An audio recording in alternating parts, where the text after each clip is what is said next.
빚내서 투자하면 2배로 번다. 레버리지 ETF 사면 지수보다 2배 먹는다. 이런 이야기 많이 들어보셨죠? 유튜브 켜면 넘쳐나요. 1억으로 2억 효과를 낸다. 상승장에서 남들 2배로 번다. 부의 추월차선처럼 보여요. 근데 오늘 제가 하려는 이야기는 정반대예요. 이건 추월차선이 아니라 고개운전이에요. 잘 달릴 땐 짜릿한데 한번 사고 나면 차가 전복돼요. 그동안 번 걸 한 방에 다 잃고 심하면 빚까지 남아요. 오늘은 대출 투자랑 레버리지 ETF가 왜 위험한지 숫자로 정확하게 뜯어볼게요. 그리고 이보다 훨씬 중요한 게 뭔지도요. 결론부터 살짝 말하면 핵심은 2배로 버는 게 아니라 시장에 오래 살아남는 거예요. 투자하시는 분, 특히 레버리지 한번 써볼까 고민하시는 분은 꼭 끝까지 보세요. 이 5분이 여러분 계좌를 지켜줄 수도 있어요. 먼저 대출 투자부터 볼게요. 숫자로요. 내 돈 1억이 있어요. 여기에 대출 1억을 더해요. 총 2억을 투자해요. 이 2억이 100% 올랐어요. 4억이 됐어요. 대출 1억을 갚아요. 내 손에 3억이 남아요. 원래 내 돈 1억이 3억이 됐으니까 수익이 2억이에요. 내 돈만 넣었으면 1억이 2억 됐을 텐데 대출을 껴서 3억이 됐어요. 수익이 2배예요. 여기까지만 보면 안 할 이유가 없죠. 이게 대출 투자의 달콤한 계산이에요. 상승장에서는 정말 매력적이에요. 근데 시장이 항상 오르기만 하나요? 아니죠. 여기서부터가 진짜 이야기예요. 이제 반대 상황이에요. 같은 2억 투자. 이번엔 50%가 빠졌어요. 2억이 1억이 됐어요. 근데 대출이 1억이에요. 1억에서 대출 1억 갚으면 남는 돈이 얼마예요? 0원이에요. 내 돈 1억이 통째로 사라졌어요. 시장은 반토막 났는데 내 자산은 반토막이 아니라 전부 날아간 거예요. 더 무서운 걸 보여드려요. 70% 빠지면요. 2억이 6천만 원이 됐어요. 대출은 여전히 1억이에요. 6천만 원에서 1억을 갚아야 하는데 못 갚죠. 마이너스 4천만 원이에요. 계좌가 0원이 아니라 마이너스예요. 시장에서 나왔는데 빚 4천만 원이 남는 거예요. 이게 대출 투자의 진짜 얼굴이에요. 상승장에선 2배로 벌지만 하락장에선 내 돈이 사라지는 것도 모자라 빚까지 떠안아요. 손실이 내 원금에서 끝나지 않아요. 부의 추월차선인 줄 알았는데 사고 한 번에 차가 완전히 부서지고 오히려 빚을 지는 거예요. 여기서 많은 분들이 이렇게 생각해요. 그럼 빚 안 지고 2배 ETF 사면 되지 않냐고요. 일리 있어요.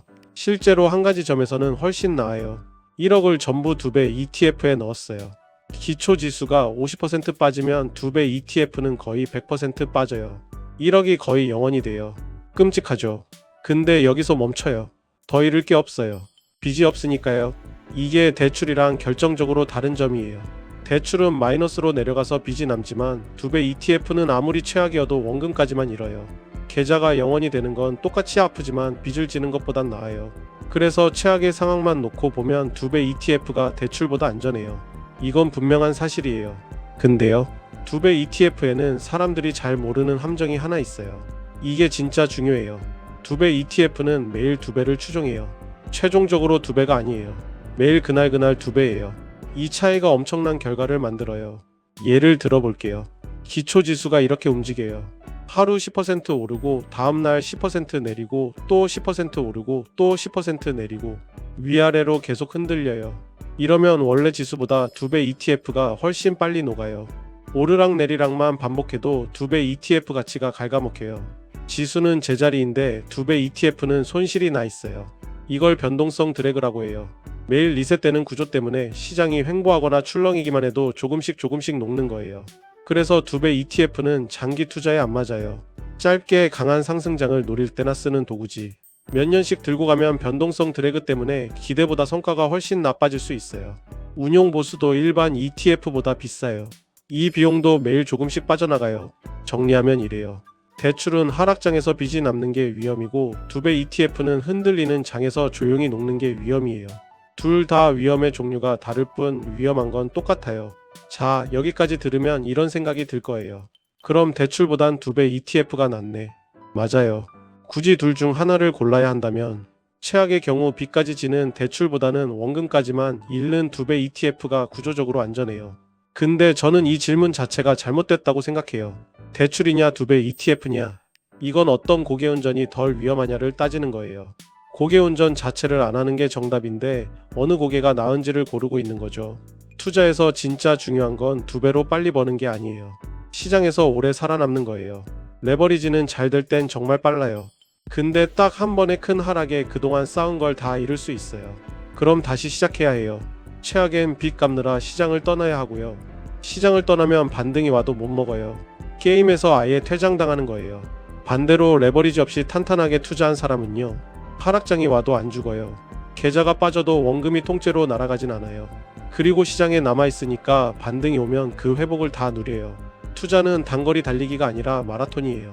100m를 전력 질주하다 쓰러지는 사람보다 완주하는 사람이 이겨요. 고개운전으로 몇 번 앞서 나가도 사고 한 번이면 완주 자체를 못해요.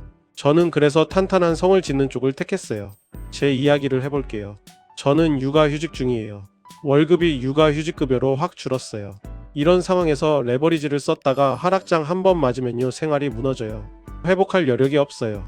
그래서 저는 레버리지 대신 현금 흐름을 만드는 쪽으로 갔어요. QQQI 미국 나스닥 백인컴 ETF를 1000주 목표로 모았어요. 코덱스 200 타겟 리클리 커버드 콜은 2000주요. 이 배당 ETF들이 매달 현금을 만들어줘요.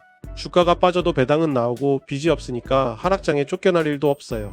그리고 시장 흐름 보면서 단타나 스윙도 하는데 이것도 잃어도 되는 돈 안에서만요. 핵심은 어떤 상황이 와도 시장에서 안 쫓겨나는 거예요. 크게 못 벌어도 좋아요. 안 죽는 게 먼저예요. 죽지 않고 오래 남아있으면 복리가 알아서 저를 부자로 만들어줘요. 레버리지는 복리가 일할 시간을 안 줘요. 한 방에 판을 엎어버리니까요. 저는 그 시간을 벌기 위해 탄탄하게 가는 거예요. 오늘 정리할게요. 대출 투자는 상승장에선 2배로 벌지만 하락장에선 원금이 날아가고 빚까지 남을 수 있어요. 2배 ETF는 최악의 경우 원금까지만 잃어서 대출보단 낫지만 변동성 드래그 때문에 흔들리는 장에서 조용히 녹아요. 둘 다 고개운전이에요. 굳이 고르면 2배 ETF가 덜 위험하지만 진짜 정답은 고개운전을 안 하는 거예요. 투자에서 이기는 사람은 제일 빨리 버는 사람이 아니에요. 끝까지 살아남는 사람이에요. 한 번의 사고로 무너지지 않는 탄탄한 성을 짓는 거, 그게 핵심이에요. 부의 추월 차선이 진짜 있다면 그건 고개운전이 아니라 사고 안 나고 완주하는 거예요. 천천히 가도 완주하면 도착해요. 빠르게 가다 전복되면 도착조차 못해요. 저는 오늘도 제 성을 한 벽돌 더 쌓았어요. 여러분도 각자의 성을 튼튼하게 지으시길 바라요. 구독이랑 좋아요 눌러주시면 이런 이야기 계속 들고 올게요. 본 영상은 정보 제공이 목적이며 특정 상품 투자 권유가 아닙니다. 레버리지 상품과 대출 투자는 원금 손실 및 추가 손실 위험이 있습니다. 투자의 책임은 본인에게 있습니다.